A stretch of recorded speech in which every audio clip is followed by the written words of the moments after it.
Good evening, I'm Meredith Land. And I'm Kevin Coakley. Another group of Texas troops ordered to ship out tonight. NBC5's Brett Johnson is live in Mesquite with the story. Brett? Meredith, it was an emotional yet proud moment for not only the soldiers of the 820th Signal Corps, but their families as well.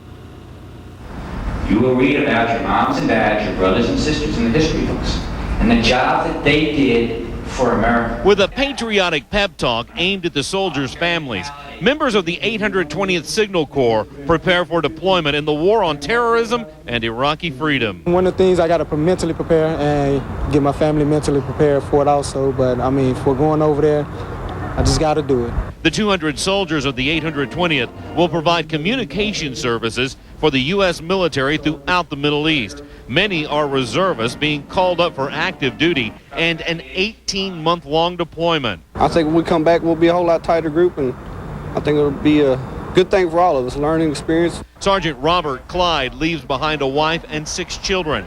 They know they won't see their dad again for 545 days. It's really sad. I'm going to miss him a lot, and I really don't want him to go. Actually, I'm more concerned for my wife,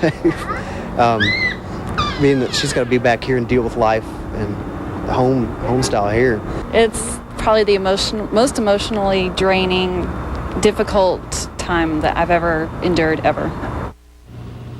And the first stop for the 820th will be Fort Polk, Louisiana for 2 months of training. Then they'll be shipped off to Iraq and Afghanistan.